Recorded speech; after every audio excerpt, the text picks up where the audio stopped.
Now let's turn to the battle for Yorkshire's seats in the general election. It's Friday night, so we've decided to send Krista out for fish and chips with a few scraps. Where are you, old girl?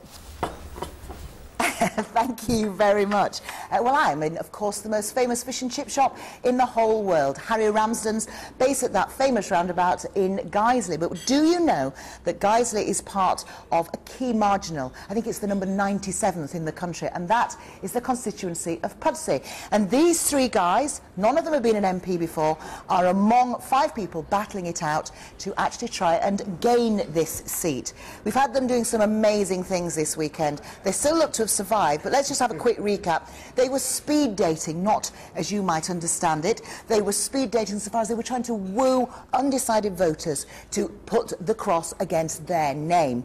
Then they did, oh, it was very tense last night, gentlemen, an edition of Mastermind where we tested them as to how well they knew the constituency. So, how well do you know the constituency? Joe Inwood has taken a wander around Pudsey area. Now, when I say Pudsey, it's possible that you think of this guy. But this key West Yorkshire marginal is one of the most important battlegrounds in the next election. Whoever wins here could well form the next government. So, where exactly are we? Well, it starts here in Horsforth in the north, down to Pudsey town centre itself in the south. It's got markets and stalls, but is dominated by the massive Alcote shopping centre. Now, Pudsey got its first ever Labour MP, Paul Truswell, in the 1997 landslide that brought the current government to power. But before then, these generally leafy and affluent suburbs have been solidly Tory since the 1920s.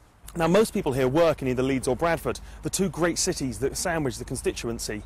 The pollution that they created used to be so bad that people joked that pigeons here had to fly backwards just to keep the soot out of their eyes. Nowadays, it's not heavy industry causing pollution in Pudsey, but the overly congested road like this, the A65. Not to mention Leeds-Bradford Airport, just a little bit to the north of the constituency. And what better way to finish a tour of the constituency than with a portion of possibly the most famous fish and chips in the world.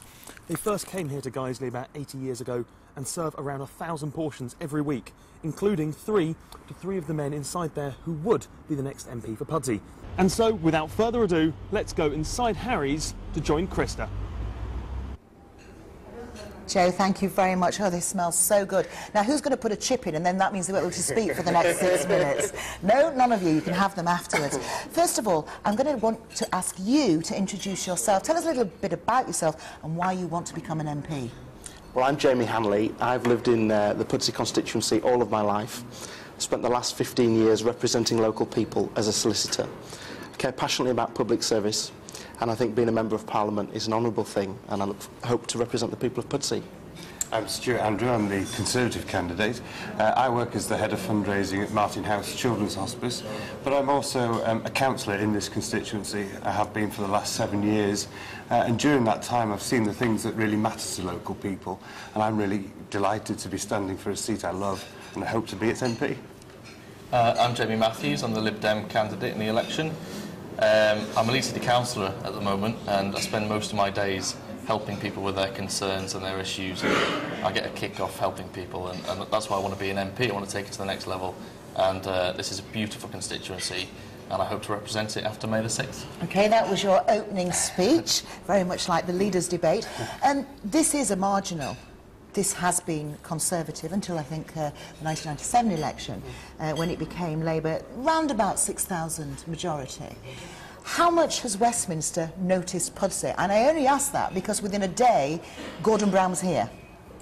There's no doubt that Pudsey is a key marginal seat. You know, the level of media interest that we've had, I think, reflects that. And you're right to say that the Prime Minister came to the constituency the day after the general election was called.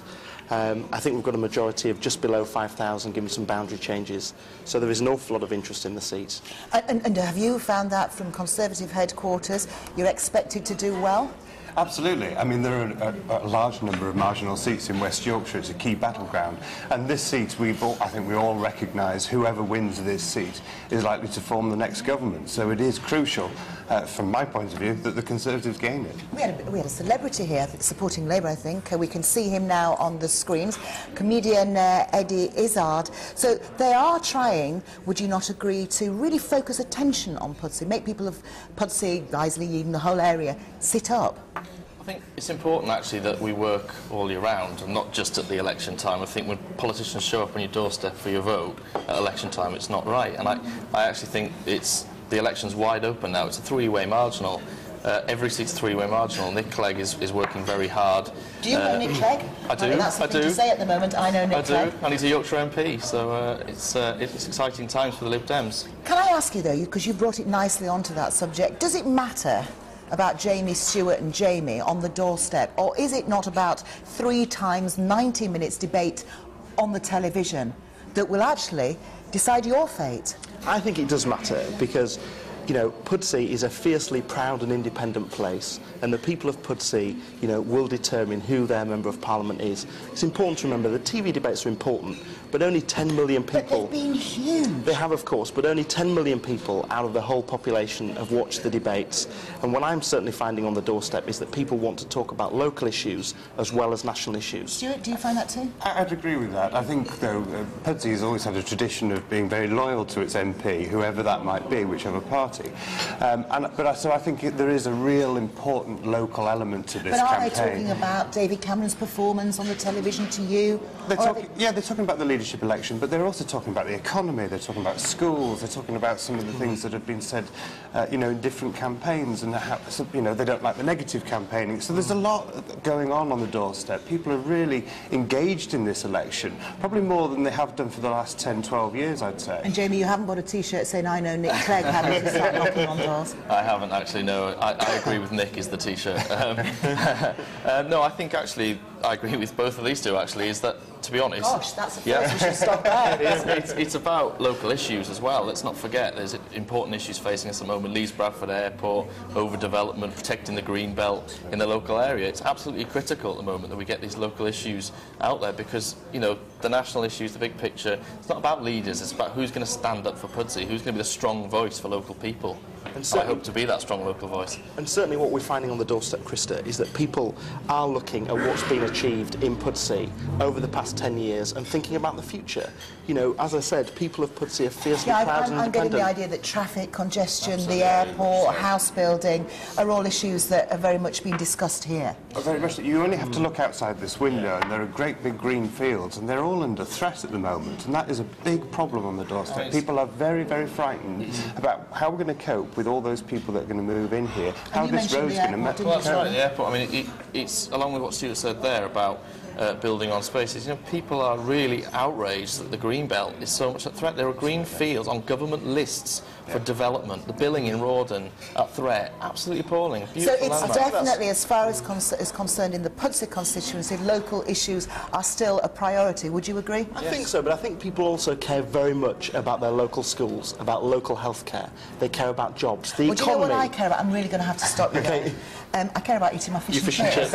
Are you going to join me in some red sauce, brown sauce? Are you a red sauce or a brown sauce person? Just salt and vinegar, man.